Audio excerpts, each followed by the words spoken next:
میده که بلیط‌های ارزان در کره معلومات با واتساپ اوکس شهناز زنگ زنید. بلیط‌های ارزان و باوریناک است. گوش که بچه اکای قدیر تدا 3 روز وقت گوسفندای زدگی تا واستانوید کن. شی داکا جون ما گفتم من بانک مسئولیت کردم یادم میتیان نصیب باشه بیرون شما دو میتیم که من جون من خلاص خیلی نصیبی مدام خیلی بده گوسفندای شما رو مزدم ماشین خدی نکه من بانک پلا میگیرم میتونم خوب که ما کار ندارم خوب اوتا جوری جونی مای تدا 3 روز وقت اگه جای میکوی نمیکوی میوی ای بانک میگیری گوسفندای زدگی خطا واستانوید کن. مرا فهمیدی؟ خوب اکا جون خوب بخشش سلامت باشی اکا جون ما گفتم کو هم نزدیک خدی مالک خوب سلامت باشی تدا براری کو خوب خای ای سعدی جونه تو میدونی من مانیجا میگن اینا مهیا من خودم میدونم که ترا مانیجا میگن من مهیا الو آزی بس من در مجلسم ببرم خودم الو تو مینا آزی گالاست مینا من زنگت میزنم بعد گالاست مینم بعد ترخه تقامی تنی دمی بخشم تلفن تا گپ زنم یگم چی سعدی جون تو درک داری تو میدونی نه تو نمیدونی نه او همه میدونن تو نمیدونی چو کاره خوش رو گپ زن اینمی بابای قدیر ایکو بچه اون عمو برامو ماشین کلانش زده است اکا اسفندیو را گو و مولش زده است تیکش کرده سعدی جونه اگر دنیا را کلاپوچه گوسپند گرفته است کای زدن من نفهمیدم اولی گوش که اولی گفته است بودن که دندین چنگ میکنن میخریم دندین چنگ دیوانه دندین چنه 1000 بار نشون دادم تکی دنگیچه بگو خیلی دنگیچه چیه دنگیچه کلاپوچه کای زده است کای زده است اوهی درمی قشلاق آوازه هایو تو نمیدونی نه من نفهمیدم همه چی قفو بدستی او همیجا 24 ساعت چتگی نمیدونی سعدی جونه این همو برنامه رازگاه که جونکشون اومده است اگر زده رمه و چمر همه را تنک بود کدسته خونه رمدار را سوزون دسته ولی جونه این خب کنی اخدش بسیم خب کنی بیا کو بپسم السلام علیکم السلام علیکم سلامتی امو دلشادش ختی بچه هم قدیر ختی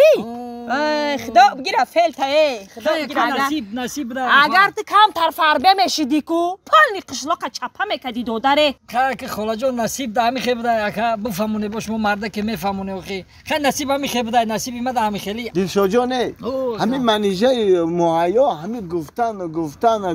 گوش معینه خوردن یگم گپشون نفهمیدم همین میگن که سخن از دهان لقمان خوش است کو دلشاد جان همین اول تو اخیر نقل کو اکا دهان لقمان کی باشه لقمان گوش کنه اکا چی گپ شده گپ ما کم از قتی میون کو کم از قتی کمر میورم کو عیسده کمر میورم تقسیم بکنم کو امدام همین شاو همین خی اومده سام همین کمر قتی اومده سام شاو بود اکا شاو هم قریب نبود قریب شاو بود اکا همین خی اومده سام تیزم نبودم 180 بودم اکا تیز نبودم خولا همین اومده استفاده پیشم دو تا گوسفند برام داده بیرا همین دو گوسفند نظرم گفتم این سکدم که این پرده 50 گوسفند دیگه بود اکا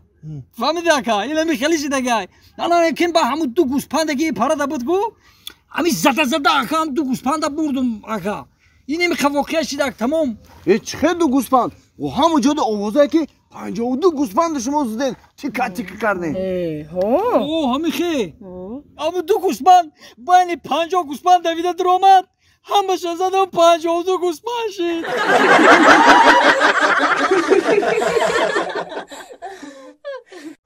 بیا نکا جان بیا همینجا بگذاریم اکا آقا جان اینجا گذارشینه اپا جان ما در یک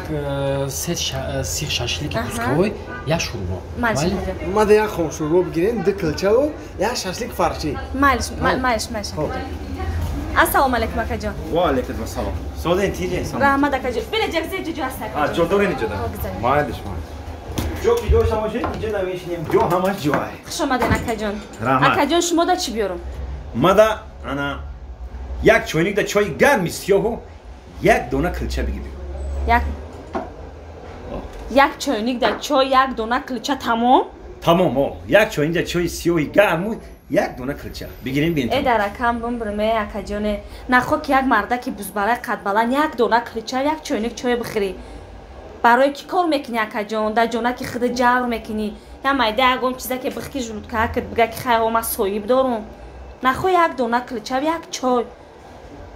راست هم بگویم اپا جان من باید جونی خودم را جاو نکنم. این خیلی که باشم من 10 کلچه و 1 سطل چای بیو.